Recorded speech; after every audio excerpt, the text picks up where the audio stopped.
Hey Bulldog fans, welcome back to this week's episode of The Bark. We're your hosts, Kennedy Broadwell and Henry Breedemeyer. First, let's talk to our reporter, Taylor Harmon, who has the 2020-2021 season wrap-up. Taylor, how have Butler sports been impacted by the pandemic? This year, Butler Athletics was thrown a curveball, with the COVID-19 pandemic ending last school year early and making this year a lot harder to accomplish. There were no sports in the fall. Let's take a look. We spoke to John Dedman, Associate AD of Communications for Butler Athletics, and here's what he had to say. Our two most important goals for the spring were our student athletes to compete and to do so safely. I think we were able to achieve that, and the biggest hurdle with that has been what it always has been since the pandemic started, navigating the protocols that come with our current situation. I think our teams got used to the new normal. From a facility standpoint, our priority was to always navigate those issues so that it didn't restrict the teams from being able to compete. Everyone, especially the student athletes, were able to do what they needed to do in order to compete. This was a vital season because so many of our athletes didn't get a season last year. When you first got the news that your season was going to be in the spring, what was your initial reaction? I think it was more of like a shock just because I was kind of assuming that we were just going to have to wait till the next fall. So a little bit of a shock, a little bit of a relief to know that like it wasn't going to be a year completely wasted. Obviously eligibility didn't count this year, but just to like know that we're going to get to play with some of those guys that are going to leave. So it was just that's a relief. Can you tell us about what it was like having so many sports going on at once? Were the facilities more packed and were practice times shifted around? It's definitely an adjustment. I'm glad things will be back to normal hopefully in the fall. Just having like training room times, or weight room times, everything kind of got moved around. You had to be flexible with what was going on. Same with practices. You either get moved up earlier in the day, later at night. Kind of just had to be flexible with everything going on.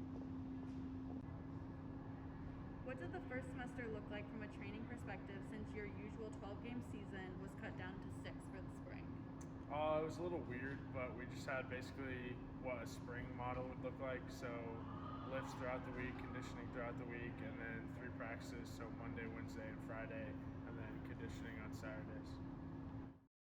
COVID has definitely changed things this season. Luckily, we were still able to have a basketball season during the pandemic. Here's Logan Castle to tell us more about it. The men's team went 10-15 this year. Chuck Harris led the team in scoring with a little under 13 points a game. This week, I sat down with the team manager to discuss the men's season. I'm Logan Castle, and today I'm talking with Satchel Stern, a men's basketball manager, about the season. What was your best memory with the season this year with the team? Probably beating Xavier in the Big East tournament opening round. That was a very good game. We were losing at halftime. We kind of came to life in the second half. Chuck Harris, he had some very timely clutch buckets. And I mean, just beating our rivals in the Big East, like after a kind of, down year, like COVID riddled, like season, I mean, it was definitely a great win. And yeah, for sure. Yeah. What was that like dealing with COVID this season? Yeah, I mean, it was definitely tough. The beginning definitely was a little bit different than usual. We had to social distance at practice, wear a mask pretty much everywhere during practice, like wipe off the equipment, the pads, just things like that, kind of limit locker room access, kind of like that. As the season went on, it got a little easier, but early in the season we had some games canceled because of COVID. A lot of our guys ended up getting COVID, so that was definitely tough, but I think we did a pretty good job, like getting through it, and Yeah. All right. Thank you for joining us today. Awesome. Thanks, Logan. Next, we're moving away from the court and onto the gridiron, where the Butler football team recently wrapped up their spring season. Devin caught up with the team to reflect on what was a disappointing season for the Dogs. Although the football team finished their spring season winless, the spirit throughout the locker room still remained strong. We sat down with Coach Forrest and some of the players to talk about what they have gained from this arduous season.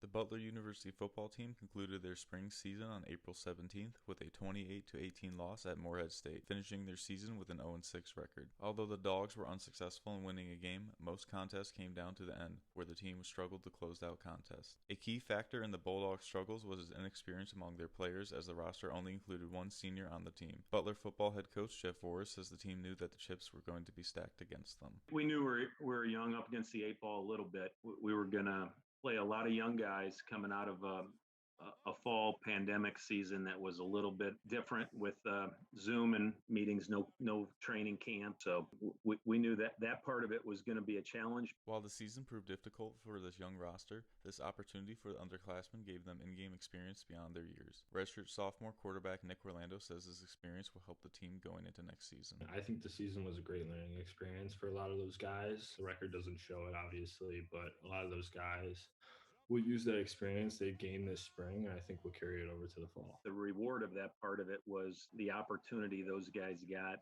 as young guys to not only practice and compete in practice, but to go out and play a 6-game schedule. And the rewards for the opportunities we got this year is really going to pay benefit moving forward. Albeit the struggles the underclassmen faced throughout the spring, the upperclassmen on the roster continued to motivate their fellow teammates throughout their struggles. Redshirt junior cornerback Devin Aguilar says the trials and tribulations of this season taught him the true meaning of being a leader.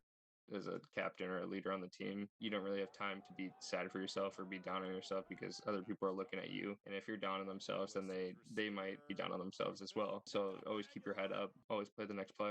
I think they realize the importance of those leadership positions and the importance of doing it for the guy next to you, team above self, and that the selfless, leadership that it takes to really build a team. Even with the rewards of experience and team building, the team understands that the season was not a successful endeavor for the program. However, instead of dreading over their past season, the team is putting its focus towards the future. The season's in the past. Obviously, it was disappointing.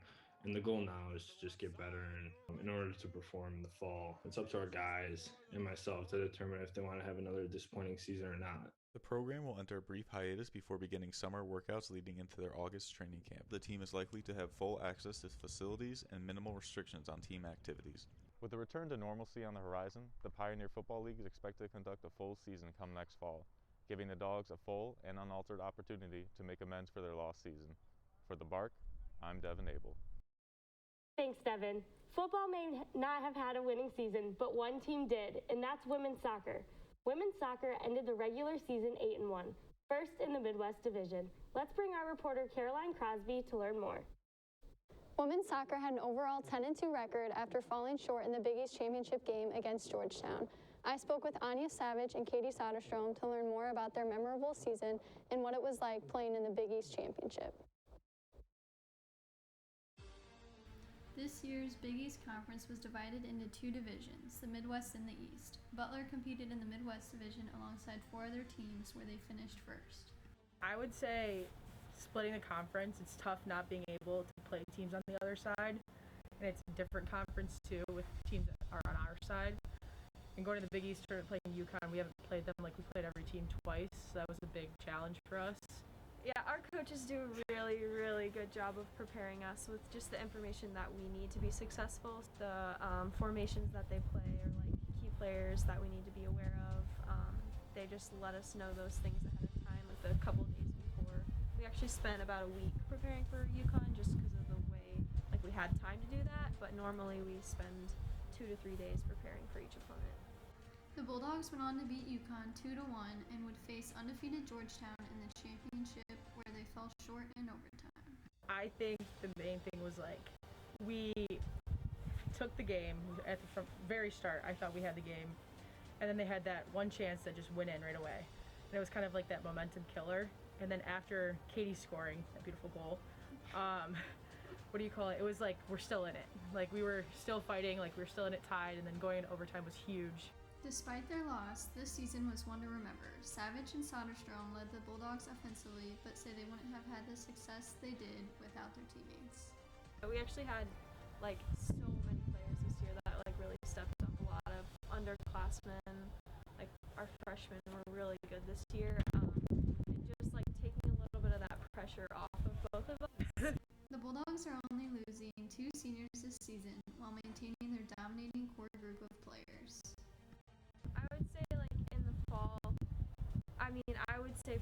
myself, I thought we were really good, but we were only playing against ourselves. So I was just like kind of waiting to like feel out how it was gonna go. But once we had like 3 or 4 games in, I was like, yep, this is a special team. Like, I'm very excited for the rest of the season, and as everyone saw, like, we were a special team. It should be another exciting season for the Bulldogs next year. For the Bark, I'm Caroline Crosby. Back to you guys. Thanks, Caroline. Next up, we're headed over to the HRC where the Butler swim team had to deal with one of the craziest swim seasons ever. Our reporter, Maddie Roberts, interviewed one swimmer on the challenges they faced this season. Much like many other teams this season, the Butler swim team went through a season unlike any other. Despite some difficulties at the start, several swimmers were able to find success at Meath. I sat down with junior swimmer Claire Mastandrea to talk about this stressful season. COVID-19 has affected every sports team at Butler in some way during the 2020-2021 school year, and the Butler swim team is no exception. I spoke with junior swimmer Claire Mastandrea about how COVID affected the team's regular in-season routine. First semester, we were not able to do meets at all, which was really tough, but we made the best of it. We would actually do 2 people per lane, and you start on opposite ends of the pool, and you split the lanes so that you're never in contact with each other.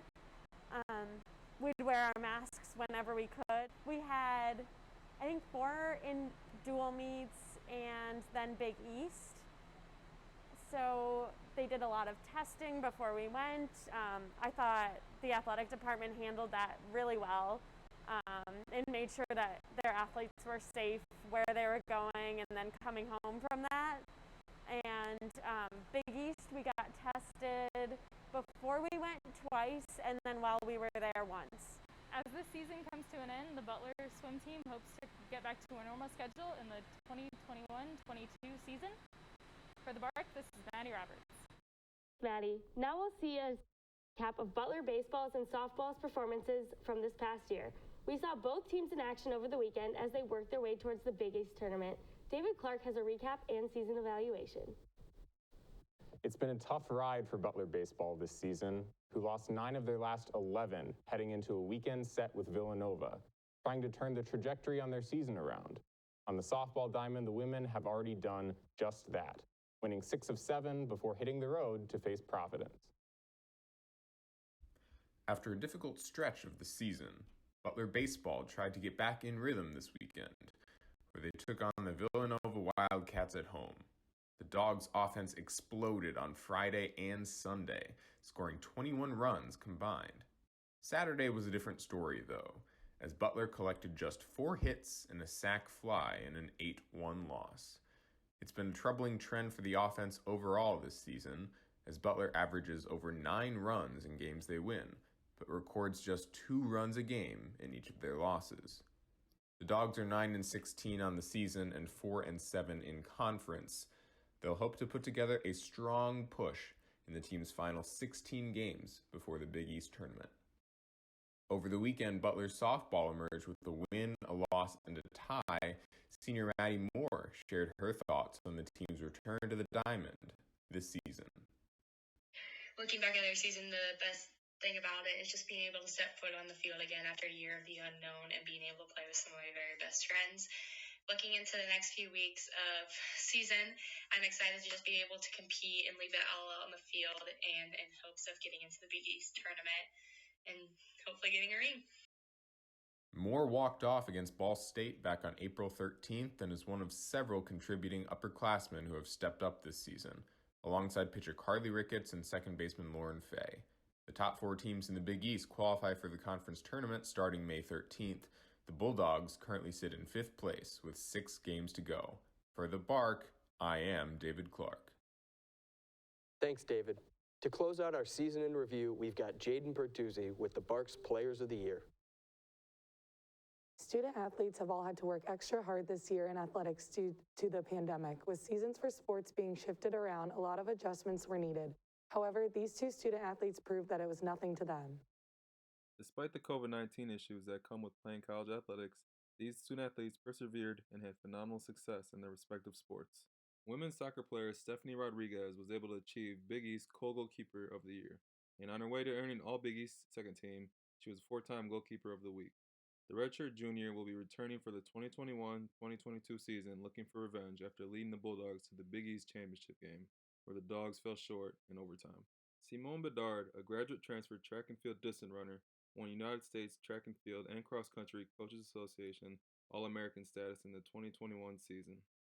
He paced Butler to a 13th place finish and took 37th individually at the NCAA championship with a 10K time of 30 minutes and 44 seconds. The Bulldogs have been ranked all season, the latest being 21st in all of D1 track and field. These two student athletes continuously embody the Butler way and clearly have what it takes to make it. That's all for this year. Thanks for watching. Join us in the fall on The Bark.